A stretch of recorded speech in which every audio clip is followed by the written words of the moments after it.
निर्मला देवी सुबह की पूजा कर चुकी थी कि तभी दरवाजे की घंटी बजी। रेखा बहू, जरा देखो तो लगता है तुम्हारे बाबूजी आ गए। बोल रहे थे कल गांव से आ जाऊंगा। जी माँ जी, खोलती हूँ। रेखा ने जैसे ही दरवाजा खोला वो दंग रह गई। मोहनलाल के साथ एक 16-17 साल की लड़की थी जिसने गले में जयमाला पहनी हुई थी और मांग में सिंदूर लगाया हुआ था। बहू, अपनी नई सास का गृह प्रवेश नहीं करोगी? ये क्या कह रहे हैं बाबूजी? नई सास? हाँ, मैंने मनोरमा से शादी कर ली है। क्या शादी? ये सब क्या है बाबूजी? मैं कुछ समझ नहीं पा रही हूँ। क्या हुआ रेखा बहू, कौन है ये? आपके साथ कौन है? मेरी पत्नी है मनोरमा। मैंने इससे गांव में शादी की है। अब ये हमारे साथ ही रहेगी। ये कैसी शर्मनाक बातें कर रहे हैं? आपने दूसरी शादी कर ली और वो भी एक बच्ची से जो हमारे बच्चों की उम्र की है। घर में बहू बेटा है और आप इस उम्र में अपने बच्चों के बराबर की लड़की को शादी करके ले आए हो। आपको ये जरूरत क्यों पड़ गई? अरे मेरी मर्जी, मुझे मनोरमा पसंद आई तो मैंने उससे शादी कर ली। मनोरमा मेरा बहुत ख्याल रखती है। तुम्हारी उम्र हो चुकी है, तुम तो मेरा बिल्कुल भी ख्याल नहीं रखती हो। अब जहाँ मेरी कमी पूरी होगी वहीं तो मैं जाऊंगा ना। जो मेरा ख्याल करेगा मैं उसे ही तो अपने साथ रखूंगा। मोहनलाल जी ठीक कह रहे हैं। मैं और मोहनलाल जी एक दूसरे से बहुत प्यार करते हैं। जब हम दोनों को इस शादी से कोई ऐतराज नहीं है तो आप बीच में बोलने वाली कौन होती है? अब से मैं इसी घर में रहूंगी मोहनलाल जी के साथ। बाबूजी, आप ये ठीक नहीं कर रहे हो। माँ के होते हुए आप दूसरी शादी नहीं कर सकते। राजीव ठीक कह रहे हैं। एक शादी होते हुए दूसरी शादी करना कानूनी जुर्म है और वैसे भी मनोरमा नाबालिग है। एक नाबालिग से शादी करना भी जुर्म है। माँ जी अगर चाहे तो आपके खिलाफ पुलिस में रिपोर्ट कर सकती हैं। पुलिस में रिपोर्ट करके दिखाए, अभी कमरे में जाऊंगा और अपनी जान दे दूंगा। बोलो निर्मला, क्या तुम यही चाहती हो कि मैं अपनी जान दे दूं, मैं अपनी खुशी ना देखूं? रेखा बहू, राजीव बेटा जो होना था हो गया। इन्होंने अपनी मर्जी करनी थी कर ली। अब कुछ नहीं हो सकता। मनोरमा को यहाँ रहने दो। मैं नहीं चाहती मेरी वजह से कोई अपनी जान दे। मनोरमा मोहनलाल के साथ पत्नी बनकर घर में रहने लगी। कुछ दिनों बाद मनोरमा के माँ बाप भी रहने के लिए आ गए। उन्होंने कभी शहर का रहन सहन नहीं देखा था।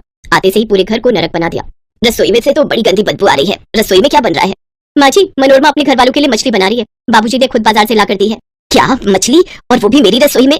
ये क्या हो रहा है? तुम्हारे बाबूजी तो इन चीजों को हाथ भी नहीं लगाते थे। आज वो अपने हाथों से मछली खरीद कर ला रहे हैं। पता नहीं इनके ऊपर इस लड़की ने क्या जादू कर दिया है। ये तो अपनी उम्र के साथ साथ अपने संस्कार भी भूलते जा रहे हैं। माँ जी, मैंने आपको पहले ही कहा है, अगर बाबूजी को ठीक करना है, सही रास्ते पर लाना है तो आपको पुलिस में कंप्लेंट कर देनी चाहिए। पर आप मेरी मानते ही नहीं हो। नहीं बहू, मैं नहीं चाहती कि पुलिस तक ये बात पहुंचे। हमारी बहुत बदनामी होगी। जो चल रहा है चलने दो। मुझ में अब हिम्मत नहीं ये सब लड़ाइयाँ करने की। रेखा की सास निर्मला देवी उस दिन बहुत रोई, पर समाज के डर से वो कुछ नहीं बोली। ऐसे ही उन्हें कुछ दिन रहते हुए हो गए। रेखा, मैं कब से बोल रहा हूँ, मुझे एक कप चाय बना दो। क्या हुआ? रसोई में दूध नहीं है। सुबह मंगवाया था, मनोरमा के घर वालों ने सारा दूध खत्म कर दिया। मैं बाबूजी से अभी बात करता हूँ। राजीव गुस्से में अपने पिता के पास जाता है। बाबूजी, मनोरमा की ये क्या तमीज है? सुबह इतना दूध आया है, सारा दूध खत्म कर दिया। एक कप चाय के लिए भी दूध नहीं है। अब आप कुछ बोलते क्यों नहीं हो? देखा आपने अपनी माँ से ये किस तरह से बात कर रहा है? मुझे मनोरमा कहकर बुला रहा है और ऊपर से ये भी बोल रहा है कि मैं और मेरे परिवार वालों ने दूध सारा खत्म कर दिया। सुनो, मैं एक दिन भी यहाँ नहीं रहूंगी। मैं अपने माता पिता के साथ जा रही हूँ। नहीं मनोरमा, तुम कहीं नहीं जाओगी। राजीव, मनोरमा तुम्हारी माँ है, उससे ढंग से बात करो। मेरी बस एक ही माँ है, इसने मुझे जन्म दिया है। ये छोटी सी बच्ची मेरी माँ नहीं बन सकती। ये बेशर्मी भरी बातें मेरे सामने मत करो। मैं पहले गुस्से से भरा हुआ बता रहा हूँ। आप एक काम करो, इस जायदाद का बंटवारा कर लो। अपने हिस्से की अपने पास रखो और मेरे हिस्से की मुझे दे दो। मैं माँ को लेकर अलग हो जाऊंगा। हाँ ठीक है, मुझे इसमें कोई एतराज नहीं है। मैं कल ही वकील को बुलाकर जायदाद के 2 हिस्से कर लेता हूँ, फिर हम यहाँ से चले जाएंगे। रहना तुम अपनी माँ के साथ आराम से। जायदाद के हिस्से की बात सुनकर मनोरमा थोड़ी घबरा जाती है। वो तो कुछ और ही सोच रही थी। मनोरमा बेटी, ये बुढ़ा आधी जायदाद अपने बेटे के नाम कर रहा है। हमने इस बुढ़े के साथ तेरी शादी इसलिए थोड़ी की थी ये आधी जायदाद हाथ से निकल जाए। अरे हमने तो इसलिए तेरी शादी इस बुढ़े के साथ करवाई थी ताकि पूरी जायदाद की मालकिन तू बन जाए और इस बुढ़े के कुछ सालों में मरने के बाद हम आराम से ऐश करें। चिंता मत करो बापू, ये पूरी जायदाद हमारी ही होगी। मैं कोई रास्ता ढूंढती हूँ। अगर जरूरत पड़ी तो इस बुढ़े और इसके पूरे परिवार को ऊपर पहुंचा देंगे।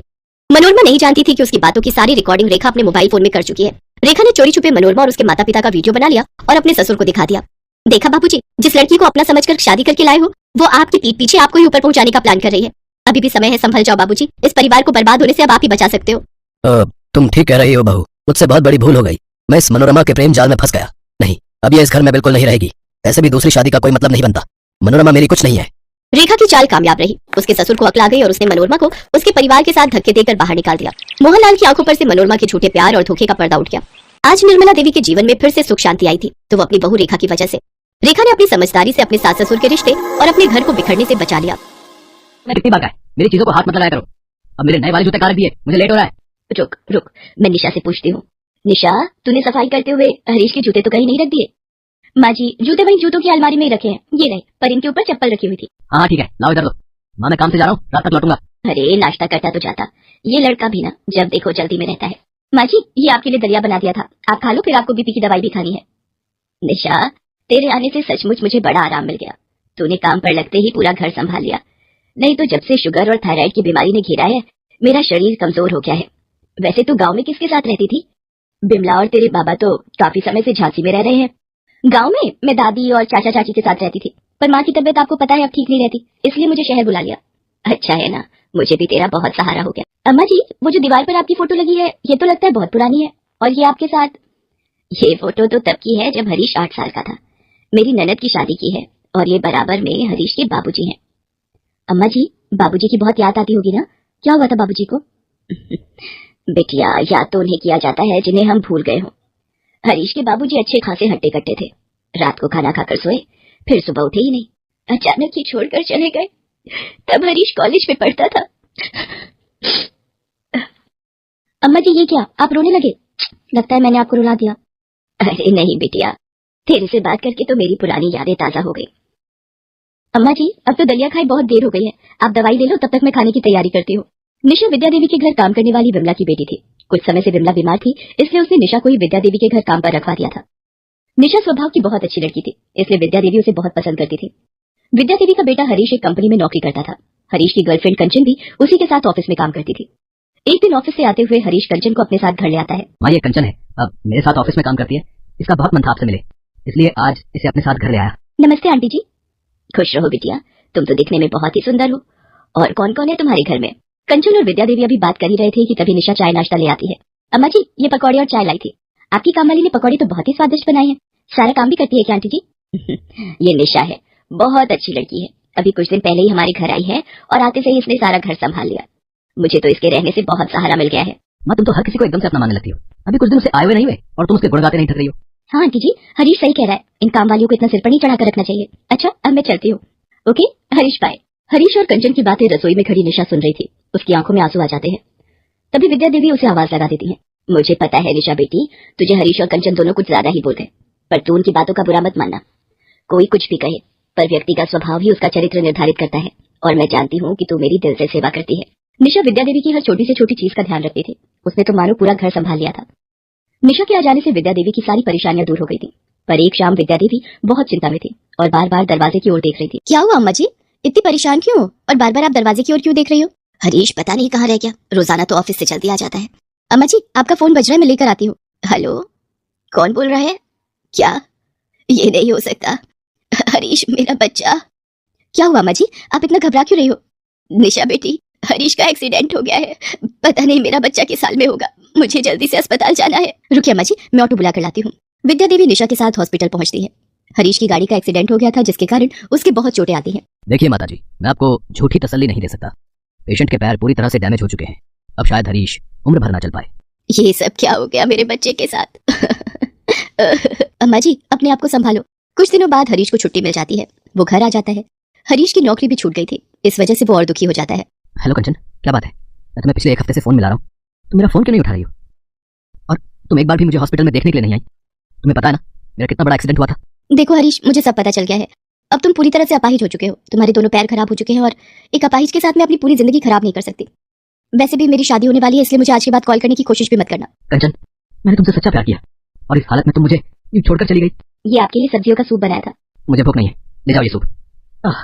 आपको पानी पीना था तो मुझे बोल देते, अभी बेड से गिर जाते। मुझे किसी की हेल्प नहीं चाहिए, मैं किसी की सहानुभूति नहीं मांग रहा। हरीश बेटा, तू कंचन का गुस्सा इस बेचारी पर क्यों निकाल रहा है? निशा दे इसे सूप, मैं भी देखती हूँ ये कैसे नहीं पीता।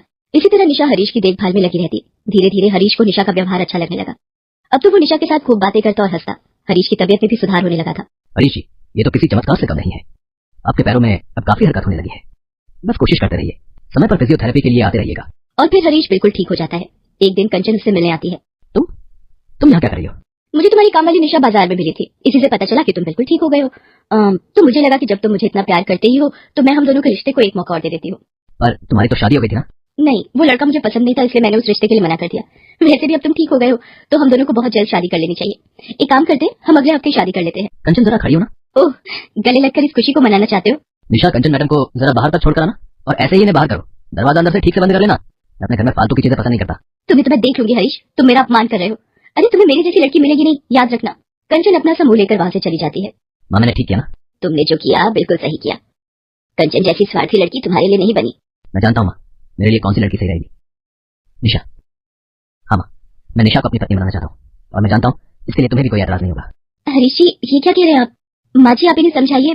मैं एक काम वाली गरीब मजबूर लड़की हूँ, मैं आप लोगों के साथ भला। निशा बिटिया, तुम भी तो एक समझदार, सुंदर और होनहार लड़की हो। जिस तरह से तुमने इस घर में और हमारे दिलों में अपनी जगह बना ली है, शायद कोई और इतना प्यार हमें नहीं दे पाएगा। मैं तुम्हारे माँ बाबा से बात करूंगी और कुछ दिनों में तुम्हारी और हरीश की धूमधाम से शादी करेंगे।